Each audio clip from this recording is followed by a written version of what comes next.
Bonjour à tous. Notre invité d'aujourd'hui est un très grand monsieur du doublage et c'est un ami. Alors pour l'accueillir, tout le monde au garde à vous!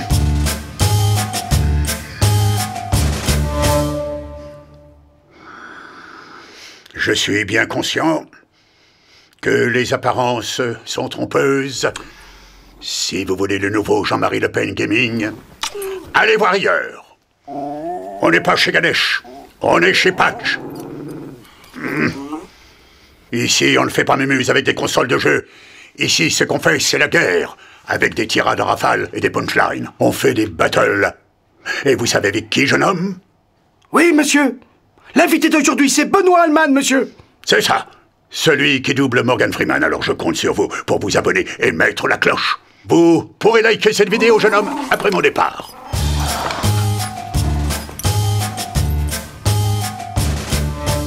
Eh bien voilà, le commandant Spangler, il est avec nous. Regardez-le, il est là. Garde à vous. Nous sommes avec le grand, l'immense Benoît Alman. Tout le monde le connaît, c'est même pas la peine de le présenter. Mais en tout cas, déjà l'équipe autour, tout le monde est extrêmement fier de t'accueillir. On l'a déjà dit beaucoup de fois. Tu as participé au crowdfunding, tu as fait beaucoup de choses avec moi. Tu es un grand ami, et je dois le dire. Tu seras dans toutes nos vies dans le ventricule gauche de tout le monde, on peut le dire. Mais oui, c'est comme ça. On t'aime. Voilà, Mais oui, c'est vrai. C'est vachement bien d'ailleurs d'être aimé comme ça. Donc, comme on n'en a toujours pas fini avec la Covid, j'ai pensé qu'il fallait demander à Batman de s'en mêler un peu pour accélérer la chose. Seulement, tout super-héros qu'il est, il va pas s'en tirer tout seul, donc il va demander à Morgan Freeman de l'aider. C'est ça. Vous avez pensé à moi. Les gens aiment bien votre voix. Ça va les rassurer vu qu'on n'a pas de vaccin pour tout le monde. C'est un sacré cadeau que vous me faites là. Et sinon, vous y connaissez en masque? Je me suis déjà occupé du masque de l'araignée. Celui de Peter Parker. Non, d'ailleurs, à ce propos, c'est sur le nez et sur la bouche qu'il faut le porter, pas sur les yeux, imbécile. Ça me gênait pour répondre au téléphone. Ok. Je voudrais quand même connaître un peu la préhistoire de Benoît Alman et encore une fois savoir d'où tu viens, Benoît. Bon, je suis né de l'amour d'un père et d'une mère, voilà, qui m'ont conçu sous les bombardements en 1942. Ah oui. Et puis j'ai grandi au sein d'une famille en Lorraine et en Alsace. Voilà. Et la vocation du comédien est venue directement ou il y a eu des chemins détournés? Alors, je vais être honnête. La vocation, je ne sais pas ce que c'est. Ouais. Bon, j'avais 16 ans, je m'ennuyais beaucoup dans la vie, je m'ennuyais beaucoup dans ma famille aussi, on avait des soucis, etc. Et quelqu'un un jour a dit à ma mère, ce petit garçon, j'étais déjà grand, ma mère, pour me donner une gifle, était obligée de prendre un tabouret. Dit, faire du théâtre, ça l'aiderait à s'épanouir, à se extérioriser. Et c'est comme ça que je suis rentré dans une compagnie de théâtre à Nancy, qui était une compagnie réputée, et dont la directrice était professeure à l'École nationale de théâtre de Strasbourg. Et j'ai fait du théâtre amateur jusqu'à l'âge de 17 ans. Enfin, un an après, j'ai dit, tiens, j'aimerais bien continuer. J'ai passé le concours d'entrée à Strasbourg et j'ai été pris, j'avais 17 ans et demi. Voilà, ça a été le début. Ça a été le début. Mais rien n'était programmé dans ma tête, c'était une délivrance. Je rentrais dans un milieu que je ne connaissais pas, en fait. Et c'était l'ouverture à la vie. Au niveau des études, t'étais doué pour rien ou t'étais doué pour tout? Non, j'étais doué pour... pas? Non. Alors, les mathématiques en horreur, physique, chimie, ça ne m'intéressait pas. J'étais bon qu'en français et en histoire. Voilà, c'est tout. Et l'éducation physique, parce que faut être con pour être pas bon. T'étais bon en sport? Oui, c'est pas mal, oui, quand même. J'étais une espèce de grande bringue d'1m80. Qu'est-ce que t'as fait comme sport? La course à pied, du saut de haie, un peu de rugby, mais surtout après du vélo. D'accord. Attends, mais ça, c'était dans ma jeunesse. Oui, bien sûr. T'as arrêté, après ça a été terminé? Après, c'était autre chose. Non, mais je continue à faire du vélo beaucoup. Jusqu'à l'année dernière, je faisais encore du vélo. Ok, attention, capos. D'ailleurs, reste pas posé sur le nez et la bouche qu'il faut le porter, le masque. Pas sur les yeux. Ça me gênait pour répondre au téléphone. Vous allez vite vous en rendre compte. Juste, Pat, tu peux reculer d'un pas, s'il te plaît, parce que tu portes quand même beaucoup quand tu fais Batman. Ok, d'accord. T'es 10 fois plus fort que Benoît. Je suis trop fort, quand même. Le rythme était parfait. Oui, c'était ça. Allez, on y va. Impressionnant, non? Alors, c'est ici la hotline de l'application Tous Anti-Covid? Je pense, Benoît, la première, si tu le fais un peu plus interrogatif. Comme si tu la cherchais, tu sais, la hotline. Enfin, c'est là, quand même. Alors, c'est ici la hotline de l'application Tous Anti-Covid? Ça manque de personnel. M'en parlez pas. On vous a coupé tous les crédits ou quoi?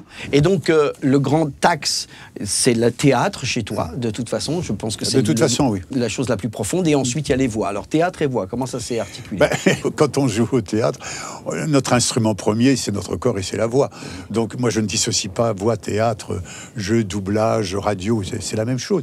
Notre fonction de comédien s'exprime dans des disciplines tellement différentes, mais qui se rejoignent dans notre corps, notre voix, notre imaginaire, notre sensibilité, et puis voilà. Mais est-ce qu'on t'a remarqué, parce que tu étais au théâtre et on t'a dit tout de suite la voix correspondrait bien, ou ça a été une sorte de hasard, un peu comme moi j'ai vécu? Non, j'ai fait beaucoup de théâtre jusqu'aux années 70, 71, et à l'époque on tournait beaucoup pour la télé. Ouais. Et quand on tournait beaucoup en extérieur, donc on était obligé de se post-synchroniser. Et c'est dans les studios de post-synchro, alors que j'avais essayé la synchro quelques années avant, et j'étais révélé comme étant quelqu'un de très nul, ce qui était vrai d'ailleurs, parce que je n'avais pas la technique. Là, en faisant de la post-synchro, un directeur c'était Monsieur Barclay, a dit « Mais dis donc, toi, Benoît, tu devrais faire du doublage ».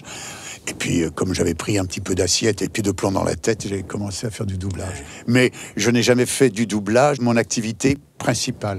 J'ai toujours voulu garder le théâtre, la télé, le cinoche et le doublage. Souvent, tu as joué des rôles de gens extrêmement intelligents, de gens profonds, et surtout des gens qui rassurent. Morgan Freeman ou le Père Noël, par exemple. Ah bah oui, oui, mais cette voix profonde, c'est pas évident, parce que Morgan Freeman a une image dans le monde, il est comme Dieu. T'es con, quoi? Je suis pas Morgan Freeman, je suis Dieu. Mais la plupart du temps, les gens, ils choisissent Morgan Freeman pour l'image de Dieu, mais ils choisissent aussi cette voix-là.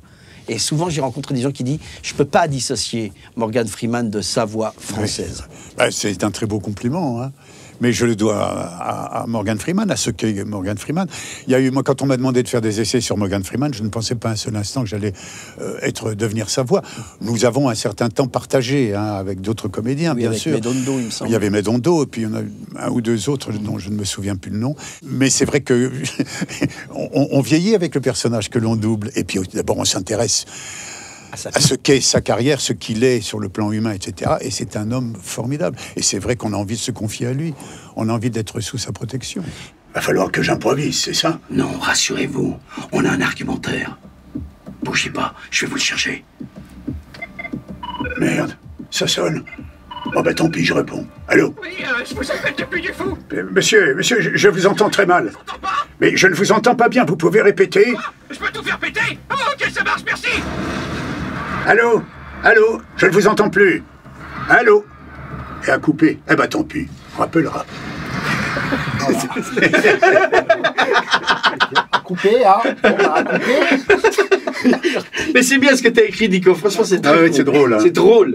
Bon, bah, moi, je l'ai, les gars. Hein. Ça marche, c'est bien? Tu crois que ça marche? Non, bah non, ça marche pas. Il y a pas un truc où je suis un tout petit peu en avance? Il y a juste le mec qui fait Batman qui est un peu... Oui, je sais, mais on le connaît.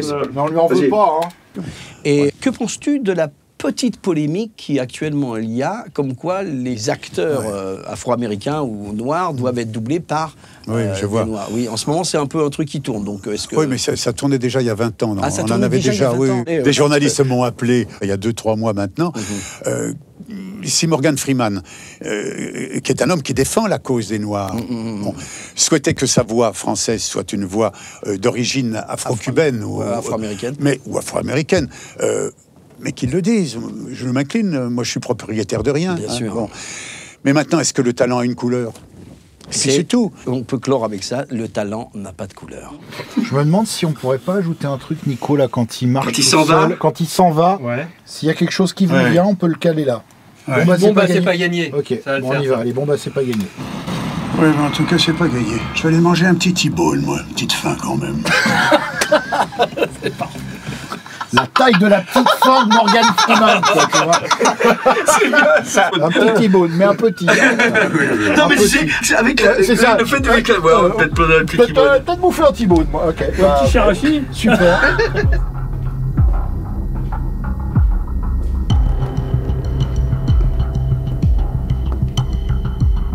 Impressionnant, non?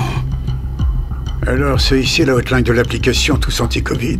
Ça manque de personnel. M'en parlez pas. On vous a coupé les crédits ou quoi? Ne me dites pas que tout le budget est parti dans le plan de relance. Non, mais on a du mal à recruter, alors on a pensé à vous. Vous avez pensé à moi? Les gens aiment bien votre voix.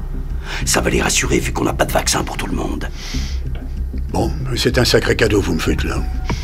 Et sinon, vous vous y connaissez en masque? Je me suis déjà occupé du masque de l'araignée. Ça avait déjà assez bien marché à l'époque. Celui de Peter Parker? Non. D'ailleurs, à ce propos, c'est sur le nez et la bouche qu'il faut le porter, pas sur les yeux. Ça me gêne pour répondre au téléphone. Vous allez vite vous en rendre compte. Ok. Bon, alors, vous allez voir, c'est assez simple. Ça sonne, vous répondez. Tous anti-Covid, j'écoute. C'est compris? Jusqu'ici, oui. Allez, j'imagine que ça se complique. Va falloir que j'improvise, c'est ça? Non, rassurez-vous. On a un argumentaire. Bougez pas, je vais vous le chercher. Ah merde, ça sonne. Bon bah tant pis, je réponds. Allô? Oui, je vous appelle depuis du fou. C'est vraiment n'importe quoi ici. Je sais pas combien de milliers de personnes il y a, mais en tout cas, le seul qui porte un masque, c'est moi. Du coup, je fais quoi? Mais monsieur, je vous entends très mal. Mais je vous entends pas bien, vous pouvez répéter? Quoi? Je peux tout faire péter? Oh, ok, ça marche, merci. Allô? Je vous entends plus. Ah bon, bah tant pis, il a coupé. Il me rappellera, hein. Ouais, bah en tout cas, c'est pas gagné. Je vais aller manger un petit T-bone, moi. Petite faim, quand même.